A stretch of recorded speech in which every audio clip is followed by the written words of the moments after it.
আসসালামু আলাইকুম রহমতুল্লাহি ওয়া বারাকাতুহু। কি অবস্থা সবার? আমি আশাবাদী আপনারা সবাই ভালো আছেন। অ্যাকচুয়ালি আজকে একটা বিষয় বলার জন্য এই ভিডিওটা করা, সেটা হচ্ছে আমার আশপাশের যে মানুষরা আছেন, আমার আত্মীয় স্বজন বলেন, বন্ধু বান্ধব বলেন, পাড়া প্রতিবেশী বলেন, আমার সাম্প্রতিক বিভিন্ন কার্যক্রমে তারা কিন্তু আসলে সন্তুষ্ট না, হ্যাপি না। আসলে না হওয়ারই কথা, স্বাভাবিক। আসলে ওনারা আমার কাছ থেকে যে জিনিসটা চান সেটা হচ্ছে আমি পড়াশোনা শেষ করেছি অথবা পড়াশোনা করেছি, এখন যেন আমি বড় কোনো অফিসে বড় কোনো পদ নিয়ে একটা জব করি, অথবা আমি যদি ব্যবসা করি তাহলে আমি যেন ভালো একটা ব্যবসা করি, বড় মাপের একটা ব্যবসা করি, ব্যবসা নিয়ে বসি। অথবা আরেকটা অপশন আছে, যে জিনিসটা 100-র মধ্যে 90% মানুষ চাচ্ছে, সেটা হচ্ছে আমি যেন আইএলটিএস পরীক্ষা দিয়ে অথবা ওয়ার্ক পারমিট নিয়ে উন্নত বিশ্বের উন্নত কোন দেশে চলে যাই। এটার কিন্তু অনেক বড় একটা অপরচুনিটি আমার আছে বাইরে যাওয়ার।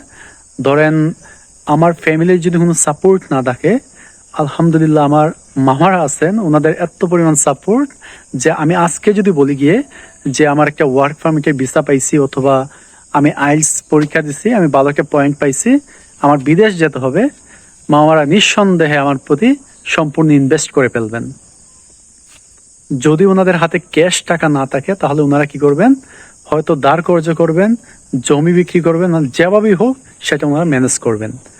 আসলে সাম্প্রতিক কালে আমি বিভিন্ন কাজ করছি, এটা নিয়ে অনেকে সন্তুষ্ট না বলার কারণটা হচ্ছে আমার প্রতি ওনাদের যে আশা আকাঙ্ক্ষা, এটার 1% আমি পূরণ করতে পারতেছি না। তারা চান যে আমি যেন বড় কোনো পর্যায়ে যাই, বড় কোনো অবস্থানে যাই, কিন্তু আমার একটা ড্রিম হচ্ছে আমি যেন সমাজের সর্বস্তরের মানুষের সঙ্গে মিশে থাকতে পারি, তাদের সাথে নিয়ে তাদের কাছে রেখে আমি যেন একটা অবস্থানে যেতে পারি, একদম শূন্য থেকে শুরু করে।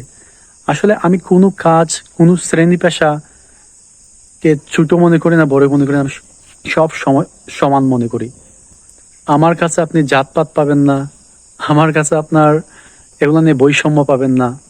অনেকে হয়তো ভাবতে পারেন যে আমি হয়তো ভবিষ্যতে রাজনীতি করব, অথবা আমি হয়তো চেয়ারম্যান, মেম্বার, এমপি এরকম কিছু হতে চাই। আসল কথা হচ্ছে কি ভাই জানেন, আমি কিন্তু এখন হচ্ছে 2024 সাল, অনেক আগেই উন্নত কোনো বিশ্বের উন্নত কোনো দেশে চলে যেতাম। একটা আমার তো কারণ যাই না, সেটা হচ্ছে আম্মার জন্য। আম্মার নিষেধ যে বাইরে যদি যাও তুমি, তাহলে ভ্রমণের জন্য যাবে, বিজনেস পারপাসে যাবে, এবং যাওয়ার পর কিছুদিন পর তোমার ব্যাক করবে, ওইখানে স্থায়ীভাবে থাকার কোনো প্রয়োজন নাই। ঠিক সেইভাবে আম্মার একবারে নিষেধ যে আমি যেন কোনো রাজনৈতিক দলের সাথে সংযুক্ত না হই, আমি যেন ওই যে নির্বাচন আছে এগুলোর সাথে সম্পৃক্ত না হই। সো আমার একটা ড্রিম, আমার যতটুকু সামর্থ্য আছে আপনাদেরকে সঙ্গে নিয়ে যতটুকু পসিবল মানুষের সেবা করা এবং সমাজের সেবা করা। এই যে মানুষের সেবা করব, সমাজের সেবা করব, এটা কিন্তু আমি মানব সেবক বা সমাজ সেবক হওয়ার জন্য না, সেটা আমার নিজের জন্য, আমার দুনিয়াতে বলেন আখিরাতে আল্লাহর পক্ষ থেকে কল্যাণের জন্য।